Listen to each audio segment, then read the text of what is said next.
Moi, je m'appelle Léo Botorel, j'ai 29 ans, je suis breton d'origine, je suis né dans le Morbihan, dans une petite ville qui s'appelle Sarzeau. Ça fait maintenant 4 ans que je fais de la course au large à La Rochelle, en mini 650 pour la plupart de mes courses et récemment je suis passé en Figaro. Donc ça c'est ma passion et une partie de presque mon métier, quoi. J'aimerais bien que ce soit mon métier complètement, mais aujourd'hui c'est plutôt une activité euh, un peu semi-pro, j'ai envie de dire. Euh, En parallèle de cette activité course au large, je suis ingénieur chez Tribord. Donc là aussi on est au Tribord Sailing Lab, c'est mon lieu de travail. Et mon métier c'est de développer des tests pour tous les produits qu'on va sortir, hein, pour s'assurer qu'ils répondent au cahier des charges et aux attentes des utilisateurs. Et donc aujourd'hui je suis 3 quarts temps chez Tribord et un quart de mon temps à régater sur les circuits de régate en Figaro et en Midi. Moi, je vais travailler sur plusieurs produits. Il y a des équipes de développement qui vont développer des produits textiles, des produits imperméables, du matériel pour le wing foil, pour du matériel de protection à l'impact, etc., etc. Et moi, je vais venir en milieu fin de développement pour faire tous les tests sur ces produits-là, à partir du prototype jusqu'au produit fini. Et donc là, les tests qu'on fait en ce moment, il y a des gilets de sauvetage autogonflants, il y a des wings, il y a des sacs de transport de wings, il y a plein de produits différents. C'est assez riche et c'est assez diversifié. J'aime bien cette facette de voir plein de choses qui se passent dans la marque. Ouais, alors déjà, moi j'ai commencé la voile depuis que je suis tout petit, depuis que j'ai 10 ans. Mon père était passionné de voile. Il a toujours fait de la voile, mais pas du tout en compétition. Lui, c'était vraiment un passionné de croisière. Quand j'avais 10 ans, on est parti en famille avec ma mère, mon frère et mon père, du coup, faire un voyage de 1 an autour de l'Atlantique. On était sur un bateau de croisière familial. C'est un OVNI 35, un bateau en aluminium. Et on a fait un parcours entre l'Espagne, le Portugal, enfin une boucle assez classique. On est descendu aux Canaries, on est allé au Sénégal, Cap-Vert, tout l'arc antillais et retour en France. Donc moi j'ai adoré le voyage, j'ai vraiment accroché à la voile à ce moment-là. Avant j'avais essayé un petit peu mais bon j'étais petit, je faisais de l'optimisme qui est un bateau qui se remplit d'eau, qui n'est pas forcément hyper plaisant à débuter je trouve. Et donc c'est vraiment en revenant de ce voyage que j'ai accroché à la voile. J'ai commencé à faire de la voile légère du coup dans le Morbihan, en catamaran de sport, puis après en laser, un peu d'habitable quand j'étais au lycée ou en début d'études supérieures. Et donc après ces expériences-là, j'avais un peu arrêté la voile pour mes études. J'ai étudié à une école d'ingénieur en Picardie, donc il n'y avait pas la mer. Et j'y suis revenu en commençant mon travail chez Tribord, c'était il y a 6 ans. Et j'ai rencontré au boulot un ami qui s'appelle Romain Legal, avec qui on a acheté un Mini 650. Donc le Mini 650, c'est un bateau de 6,50 m. Ça s'appelle les Mini parce que c'est les plus petits bateaux de course au large du monde. Et ils permettent de faire des courses qui durent de 2 jours à la plus grande course, c'est la Mini Transat, donc une traversée atlantique entre les Sables d'Olonne et les Antilles. Et donc là, moi j'ai mis, je pense, presque 29 jours à faire cette traversée-là en 2 étapes, avec une étape aux Canaries entre les deux. Donc ça c'est pour le Mini 650. Ce bateau-là, on l'a eu pendant 4 ans, parce que la Mini Transat, c'est une course qui se court tous les 2 ans. Et donc la particularité, c'est que nous, on a décidé d'acheter un bateau à deux pour faire 2 éditions successives. Donc Romain a commencé la première édition en 2021. Donc on a fait la prise en main du bateau ensemble, les courses en double ensemble. Donc on a fait la prise en main du bateau ensemble, les courses ensemble, toutes les courses en double. Et ensuite lui il a fait sa mini transat en 2021, puis j'ai pris le relais et j'ai fait l'édition 2023. Et donc c'était une super expérience de 4 ans. Suite à ça, j'ai eu envie de continuer la course au large et j'ai postulé à une sélection qui était organisée à La Rochelle avec le Centre Excellence Voile, qui est la structure d'entraînement qui entraîne les Figaro et les Mini ici. Et donc cette structure-là a décidé d'ouvrir une sélection pour choisir un skipper pour un Figaro pour une saison. Et donc là en 2024, j'ai gagné la sélection, donc je suis très content. Et j'ai la chance d'être co-skipper du Figaro pour toutes les courses en double et en équipage cette saison. Donc il y en a 5, dont la plus grande qui est le Tour de France à la voile. En juillet, on va aller dans le nord, on va aller un peu dans le nord de la France, un peu en Belgique pendant 3 semaines, entre fin juin et début juillet. Et après, je vais devenir skipper principal de ce bateau-là pour 2025 avec comme objectif de participer à la Solitaire du Figaro, qui est un peu une course mythique que je regardais quand j'étais petit en me disant ah, c'est quand même trop bien. Et là, du coup, si tout va bien pour moi, je vais la faire en 2025. Bah déjà, je pense qu'il y a tout le côté sensation, un peu proche de la nature. Moi, j'adore tous les sports outdoor. J'aime beaucoup le vélo, j'aime bien la rando, j'aime bien le ski, même si je pratique pas souvent. Donc, la voile, je pense, ça rentre un peu dans cette même famille de sports où on est en contact avec la nature, on est dehors, on est au grand air. On se confronte aussi aux conditions météo qui peuvent être rudes. Et donc ça, j'aime beaucoup ce côté-là d'aller un peu être exposé aux éléments, etc. Euh, et après, donc ça c'est pour l'activité voile. Et après, j'ai découvert la compétition. Et la compétition, c'est vraiment un truc auquel j'ai beaucoup accroché. Et en voile, il y a toute une dimension stratégique. Bah déjà, il y a le sport est mécanique, il faut prendre soin de son bateau, il faut qu'il soit performant, il faut qu'il ait les bonnes voiles, etc. Et puis il y a tout le côté jeu stratégique, comprendre la météo, les nuages, le vent, les courants, les marées, pour essayer de tirer le meilleur parti et choisir sa trajectoire qui va permettre d'arriver le mieux classé possible. Et c'est hyper intéressant parce que c'est pas comme sur certains sports où il y a une piste et il faut suivre la piste. Quoi. Là, il n'y a pas de piste, il y a une infinité de trajectoires possibles. C'est à chacun de mettre le curseur où il veut et d'ajuster ses trajectoires. Et donc ça, je trouve ça vraiment passionnant comme jeu. Ouais. Et j'ai fait des compétitions. En gros, depuis que j'ai une douzaine d'années, je fais des compétitions. Au début, voile légère. Là, il y avait tout un circuit championnat de France, etc. en catamaran, puis en laser. Un autre truc que j'ai beaucoup appris, c'était toutes les compétitions avec l'UNSS, le sport scolaire, quand j'étais au lycée et surtout au lycée, même au collège un peu. Et ouais, du coup, sur les compétitions, donc il y avait tout le sport scolaire, UNSS, etc. Donc, qui est un peu l'apprentissage de la voile habitable en équipage. Et ça m'a donné un peu envie de passer sur des bateaux comme le Mini, qui sont du coup plus gros que ce qu'on peut connaître en voile légère. Et en Mini, j'ai adoré toutes les courses parce que c'est des formats un peu semi-longs. C'est-à-dire que tu passes 1 à 2 nuits en mer, des fois 3 ou 4. Mais du coup, ça reste du large, de la course au large, mais quand même avec de l'intensité, des bateaux très proches, une régate sur plusieurs jours où il faut un peu tenir le rythme, c'est un peu comme une régate marathon quoi. Et donc j'adore ce format de 3-4 jours. Et donc ça, en général, sur un circuit mini, il y a 5-6 épreuves par an à peu près. Il y en a plus, mais c'est dur de tout faire. Donc j'en faisais peut-être 5-6 par an quoi. Moi, je dirais que j'aime les deux. J'aime la voile et la compétition. Donc, je pense que je continuerai, quoi qu'il arrive, de faire de la voile. Là, aujourd'hui, je prends du plaisir à faire de la wing, par exemple, avec aucune notion de compétition. Je prends du plaisir à faire de la croisière avec mes amis parce que j'aime bien le cadre, le bateau, etc. Par contre, la compétition, aujourd'hui, c'est hyper important. C'est là où je trouve mon plaisir dans ma pratique de la voile. Et donc, ouais, je ne me vois pas du tout arrêter tout de suite, quoi. Là, il y a un projet court terme et un projet long terme.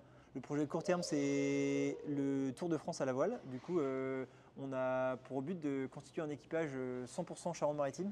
Donc, on a lancé il n'y a pas longtemps une sélection pour donc, le Tour de France. La volonté de cette épreuve-là, c'est de faire des passerelles entre le monde de la voile légère et le monde de la course au large. Et donc, il y a des règles qui imposent d'avoir 2 personnes de 26 ans à bord du bateau en permanence. Donc, c'est la moitié de l'équipage. Et donc là, on a lancé une sélection pour trouver des jeunes de moins de 26 ans dans le département, pour voir qui constituera l'équipage. Ça, c'est hyper intéressant. Je rencontre du monde, des profils que je ne connaissais pas, des personnes que je ne connaissais pas. Donc ça, j'adore. Et puis, il faut un peu se projeter sur... on a le droit d'être autant qu'on veut dans l'équipe, tant qu'il y a 4 personnes à bord du bateau. Donc, il y a toute une question de polyvalence. Alors, combien on sera dans l'équipe, qui aura quel rôle, qui aura quelle spécificité, etc. Ça, c'est le projet de cet été. Et le projet long terme, on est en train d'essayer avec mon ami Romain Legal, avec qui on avait acheté le Mini, on est en train d'essayer de se lancer dans un projet Transat Jacques Vabre pour 2025. Donc ça, on n'a pas trop parlé encore. C'est assez court terme, mine de rien, 2025 c'est loin, mais en fait pour tout ce qu'il faut mettre en place, c'est assez court. Et donc là, on essaie de réunir des partenaires. C'est surtout ça l'élément qui nous manque aujourd'hui, trouver des partenaires pour se lancer dans cette aventure-là. Moi, je m'entraîne donc au Centre Excellence Voile. C'est une structure qui couvre un peu toutes les facettes de l'entraînement. Il y a globalement de l'entraînement physique, ça on en a 2 fois par semaine. C'est des sessions assez longues de 2 heures, mais du coup qui travaillent beaucoup le côté équilibre, proprioception, ne pas se faire mal, faire du gainage. La voile, c'est un sport qui est à la fois physique et pas physique. C'est-à-dire que c'est pas comme la course à pied où plus tu es entraîné physiquement, plus tu vas aller vite. Là, il n'y a pas que ça, il y a aussi toute la dimension stratégique. Par contre, il faut quand même un niveau de forme pour ne pas rechigner à aller faire les manœuvres, ne pas se blesser, ne pas se faire mal, etc. Donc ça, on le travaille 2 fois par semaine au pôle. Il y a tout un volet formation théorique avec des formations sur le sommeil, sur la nutrition, sur la météo, les logiciels de routage, plein d'aspects théoriques, le réglage des mâts, des voiles, etc. Donc ça, c'est un peu en fonction des semaines. On a des visios le soir, on a des fois une journée thématique, etc. Ça peut vraiment varier, mais tous les thèmes sont abordés par des intervenants externes. Et après, il y a toute la partie sur l'eau. Et donc sur l'eau, là, en général, on travaille par bloc d'entraînement. Donc c'est une semaine d'entraînement. Peut-être que là, on a fait 3 ou 4 blocs d'une semaine pour préparer les premières courses de la saison, dont le dernier qui était à l'Île-Dieu. L'idée, c'était d'aller chercher des conditions un peu au large, d'être tout de suite dans les vagues, etc. Ce qu'on a moins à La Rochelle quand on est protégé par les pertuis. Je n'étais pas très précis sur le 3 ou 4 semaines parce que moi je me suis cassé la main récemment justement à l'entraînement. Du coup j'étais un peu dans une période off, mais je serai de retour pour les premières courses. L'idée c'était les bateaux sont partis, donc on fait des convoyages entre les courses. Ça fait aussi partie de l'entraînement. Un convoyage ça veut dire amener le bateau d'un point A à un point B en mode hors course, mais il y a toujours des axes de travail. Ça peut être de l'ergonomie sur le bateau, ça peut être le test d'une certaine voile, enfin il y a plein d'objectifs différents. Donc là, moi, en l'occurrence, toujours avec maman, j'ai pas fait le convoyage, mais l'idée, c'était qu'ils sont partis tous les trois ensemble, les 3 bateaux sont partis ensemble de La Rochelle, se retrouver à l'Île-Dieu, et après, là-bas, il y avait tous les jours un entraînement avec une thématique différente, des intervenants externes qui sont venus aussi parler du mât, des voiles, etc. Et je pense que la voile, la particularité, c'est que c'est un sport où il y a encore le skipper. Déjà, c'est un sport mécanique, donc c'est un sport cher. Et c'est le skipper qui porte son projet dans quasiment tous les teams que je connaisse. C'est-à-dire, c'est pas comme le cyclisme où c'est assez structuré, il y a des écuries ou des teams qui du coup gèrent toute la partie partenaires, sponsors, etc.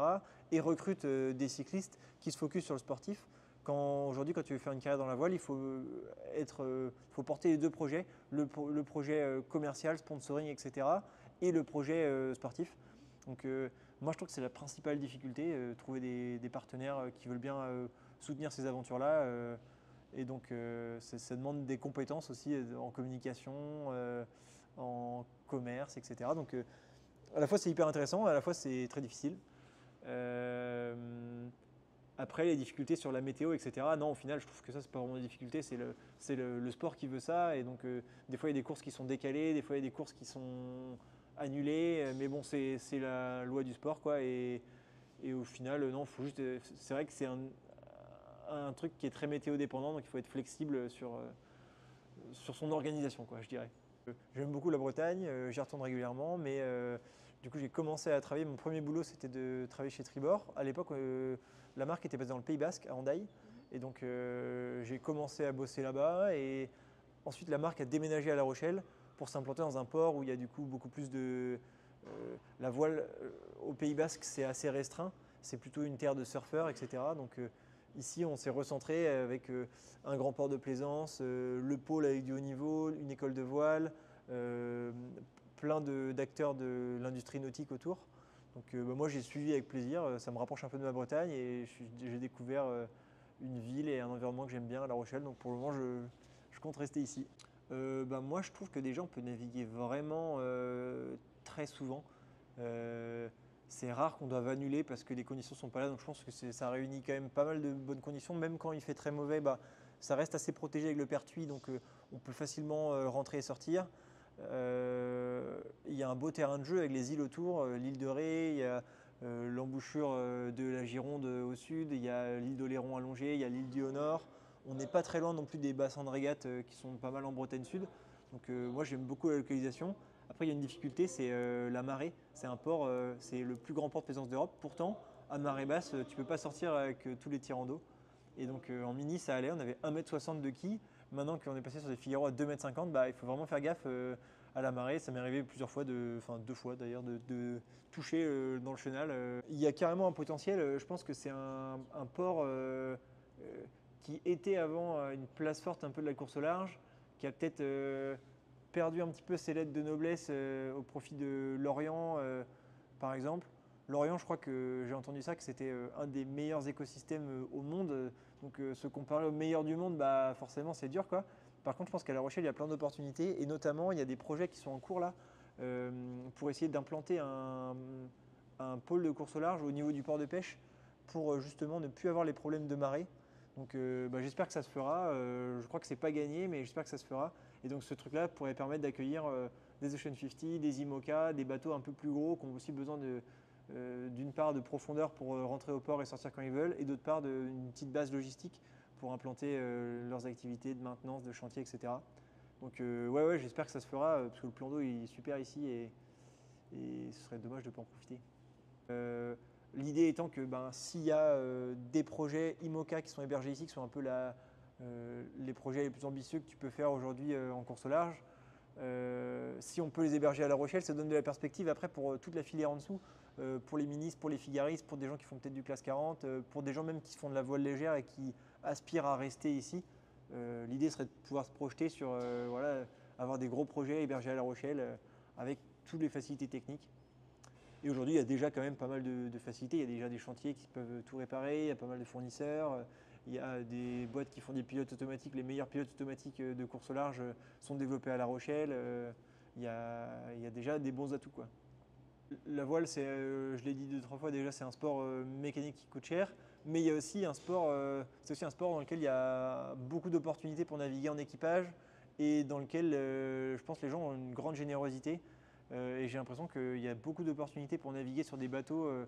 Il y a plein de gens qui sont propriétaires d'un bateau et qui demandent que à trouver un équipage motivé, régulier, qui veut s'engager et venir tous les week-ends et apprendre et progresser.